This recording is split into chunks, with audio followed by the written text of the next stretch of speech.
In this video, we'll be exploring the concept of horror in regards to storytelling and its many formats. And let's begin. On with it! Yes! Get on with it!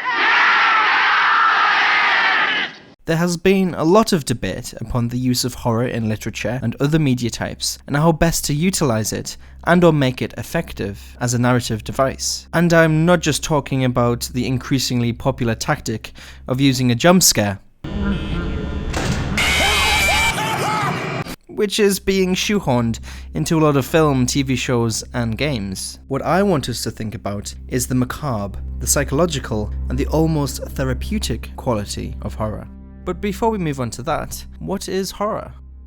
Primarily inspired by writers such as Edgar Allan Poe, Bram Stoker, Mary Shelley, and having the metaphorical torch carried on by writers such as H.P. Lovecraft, Thomas Ligotti, Laird Barron, and Stephen King, etc. It very much remains an important form of literature, as well as connected to mainstream popular culture. And in an essay that I discovered recently, written by Orson Scott Card in the book Maps in a Mirror, he talks about the 3 stages of horror in fiction. He talks about the concept of dread, terror, and horror. Firstly, he states that dread is the first and strongest of the 3 kinds of horror, similar to Lovecraft's concept of the fear of the unknown. It is the kind of fear that preys upon your mind when you know that there is something there, but you haven't identified it yet. You can't explain it yet, but the primeval fear sits in your mind still. For example, hearing a noise in the house when you know that you are alone, or a protagonist thinking that they see something in the shadows.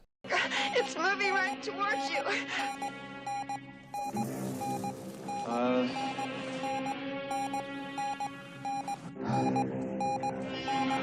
Move! Get out of there! Moving towards you! Move!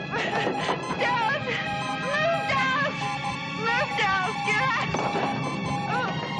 No, not that way! The other way, God!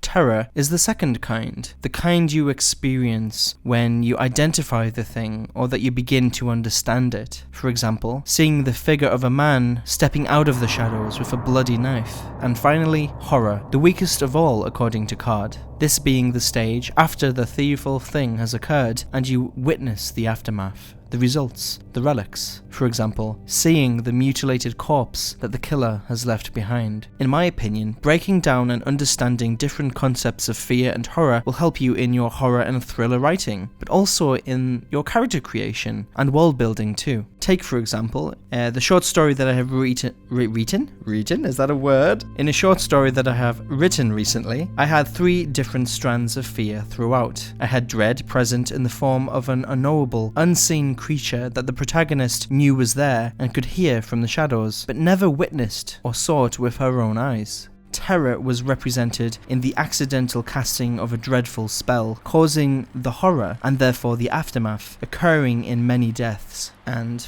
finally, the fear of losing her son, which didn't resolve in any of the phases of horror, but helped to build tension for that character, making her conflicted in her choices. So, what to take away from all of this? I think understanding and researching different concepts of horror and many other things you want to focus on too will allow you to explore them in different ways and may help you to generate different ideas compared to the common tropes present in this kind of fiction, therefore helping your fiction to be more original too. Next time you're writing a horror story, think about the concept of fear and the different stages of horror and whether or not they resolve within the narrative and what the repercussions will be. I hope this video was interesting and insightful for you fellow writers and storytellers out there. Let me know what you think in the comments below, and don't forget to like this video and subscribe as it'll help me out a ton, give me motivation to make more, and so you don't miss out on any future content. Also, you may want to click on the little alarm signal because apparently YouTube lately has been missing and forgetting to send videos out to subscription boxes. And my horror novel Old Eyes is available on Amazon and Kindle and is free with Kindle Unlimited. Have a nice day, guys.